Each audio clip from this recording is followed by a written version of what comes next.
Pacific ocean हमारे सोच से भी ज्यादा बड़ा है।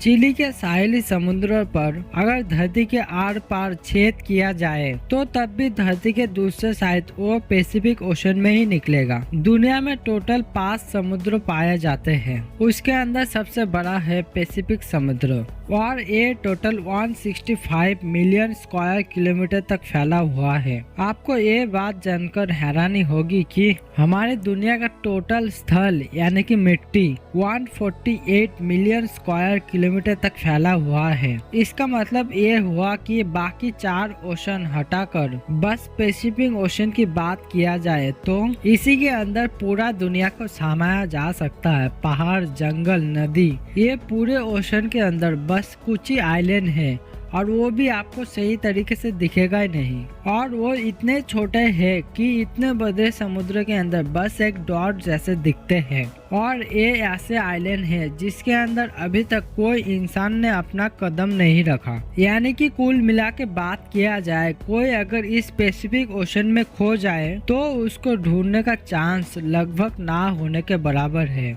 लेकिन आज आप एक ऐसे आदमी के बारे में जानेंगे जो अपनी छोटी सी बोट पर इस आइलैंड के अंदर खो गया, और वो भी सिर्फ 10 या 15 दिन के लिए नहीं बल्कि पूरे 438 दिन तक। जी हाँ, इस आदमी ने एक्सीडेंटली एक ऐसा वर्ल्ड रिकॉर्ड बना दिया था जिसको अगर कोई चाहते हुए भी तोड़ना नहीं चाहेगा। समुद्र के अंदर सबसे ज्यादा समय बिताने का वर्ल्ड रिकॉर्ड आप तस्वीर में जिस इंसान को देख पा रहे हैं, ये इंसान पूरे 438 दिन तक समुद्र में रहा है और वो भी सिर्फ 7 फुट के एक छोटी सी बोट पर। लेकिन सवाल ये है कि ये अकेले ही एक छोटी सी बोट पर पूरे 14 महीने क्या खाके और कैसे जिंदा रहा। तो चलिए इस मुद्दे को गहराई से जानते हैं। ये बात है 2012 की, जब मैक्सिको के एक छोटे से गांव गोस्टा एजुल में जोस एल्वुल का नामी ये इंसान रहता था।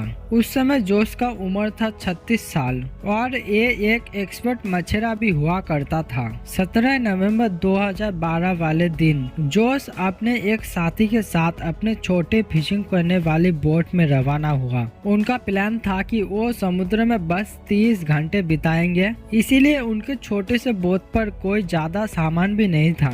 अपने साथ बस एक दिन का खाना पीना ले जाने वाले जोश को कहाँ मालूम था उसको इसी समुद्र में अभी 14 महीने बिताना है। वो मैक्सिको के बीच से 120 किलोमीटर दूर गए और अपना जाल समुद्र में बिछा दिया और उसी समय एक बहुत ही खतरनाक समुद्र तूफान आया। अपनी जान बचाने के लिए वो मछली के जाल को वही छोड़कर वापस बीच की तरफ भागने लगे। पूरे 6 घंटे बोट को बहुत ही तेज रफ्तार से भगाया। सुबह के 6 बजे वो किनारे से बस 20 किलोमीटर दूर थे और उनको अपना गांव भी नजर आने लगा था। वो लोग इस तूफान को बहुत ही दूर छोड़ के आए थे, लेकिन उनका किस्मत इतना ही खराब था कि किनारे से बस 20 किलोमीटर के दूर पे उनका इंजन खराब हो गया था और ना ही उनके पास चप्पू थे और ना ही बोट को घुमाने वाला पर्दा। और अचानक उनके साथ ऐसा हुआ जिसके बारे में वो कल्पना भी नहीं कर सकते। तेज हवा और समुद्र के लहरों ने उनको वापस समुद्र के अंदर ढकेलना शुरू कर दिया था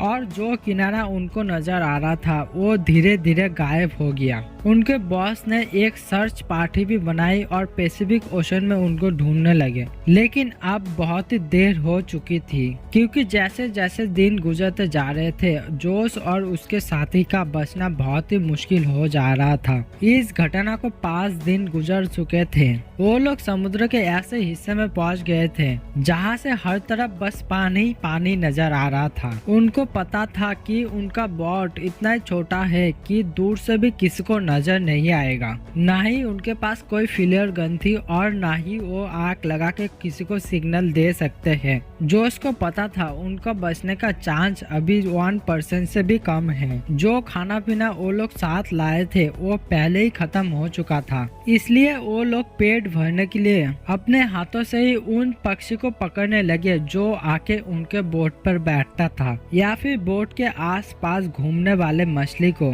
पकड़कर कच्चाई खाने लगे। समुद्र का पानी पीने से इंसान का मौत हो सकता है, इसीलिए उन लोगों ने बारिश का पानी समुद्र में तैरने वाली बोतल में जमा करके पीने लगे। लेकिन बारिश कभी कभी कई दिन नहीं होती थी, इसलिए ओट मछलियों और टर्टल का खून पीने लगे, और वो भी उस टाइम जिस टाइम वो लोग मछली को पकड़ पाए। ऐसे ही दिन के दिन गुजर गए और फिर महीने। वो लोग ऐसे मेंटल कंडीशन से गुजर रहे थे जो हमारे लिए सोचना भी इम्पॉसिबल है। आखिरकार जोश का साथी ये टॉर्चर सहन नहीं कर पाया और 4 महीने बाद बोट से छलांग लगा दी, और फिर जोश के साथ बात करने के लिए भी कोई नहीं था। फिर जोश समुद्र में अकेले जिंदगी गुजारने लगा। मैप में देखा जाए तो जोश इस समय समुद्र के इस हिस्से में था, और ये दुनिया का सबसे खामोश हिस्सा है, यानी कि यहाँ से कार्गो शिप भी कभी कभार गुजरती है। मैक्सिको के बीच को छोड़े 6 महीने से भी ज्यादा हो चुके थे। एक दिन जोश को दूर समुद्र में एक कार्गो शिप गुजरते हुए दिखी। पिछले 6 महीनों के अंदर बस एक ही शिप को वो देख पा रहा था, और शिप को देखकर उसे जिंदा रहने का उम्मीद मिला। लेकिन जोश का किस्मत इतना ही खराब था कि शिप के लोगों ने जोश को देखा ही नहीं, और फिर से जोश के जिंदा रहने की उम्मीद पर पानी फिर गया। 11 महीने से भी ज्यादा हो गया था जोश को इस बोट पर गुजरते हुए, और आखिरकार जोश का किस्मत चमकने लगा। 30 जनवरी 2014 को, यानी कि पूरे 14 महीनों के बाद जोश ने आसपास पानी में नारियल को तैरते देखा। उसे पता चल गया था कि कोई आइलैंड करीब आ चुका है, जहां लगे नारियल पेड़ से टूटकर पानी में बह रहे हैं। थोड़ी देर बाद जोश को एक आइलैंड नजर आ रहा था। उसे डर था कि कहीं ये आइलैंड भी उससे मिस ना हो जाए, इसीलिए उसने पानी में छलांग लगा दी और स्विम करके पानी से आइलैंड तक पहुंच गया। पिछले 14 महीनों में जोश ने पहली बार जमीन में कदम रखा था। जब वो आइलैंड पर पहुंचा तब उसको एक छोटा सा बीच हाउस दिखाई दिया, जहां पर वहां का लोकल लोग मौजूद था। 14 महीनों के बाद पहली बार जोश का किसी दूसरे इंसान के साथ मुलाकात हुआ। ये आइलैंड मार्शल आर्ट का एक रिमोट आइलैंड था, जिसको इवोन एटोल कहा जाता है, और ये आइलैंड जोश के स्टार्टिंग से 11,000 किलोमीटर दूर है। जोश का किस्मत अच्छा था कि वो समुद्र के अंदर एक डॉट जैसा दिखने वाला आइलैंड में पहुंच गया। अगर ये आइलैंड भी जोश से मिस हो जाता तो अगला पॉइंट इसका फिलीपींस में होता, जो इस आइलैंड से भी 5,000 किलोमीटर दूर है। वहाँ से जोश को अपने घर भेजा गया, जहाँ पर उसका और एक मुसीबत इंतजार कर रहा था। वापस लौटते जोश ने 438 डे नाम का एक बुक लॉन्च किया, लेकिन जोश के ऊपर अपने साथी को मारने का इल्जाम लगाकर उसके ऊपर केस कर दिया। वही साथी जिसने जोश के मुताबिक सुसाइड किया था। उम्मीद है आपको वीडियो अच्छा लगा होगा। वीडियो अच्छा लगे तो वीडियो को लाइक करना ना भूले। तो चलिए दोस्तों, बाय, नेक्स्ट वीडियो में मिलते हैं।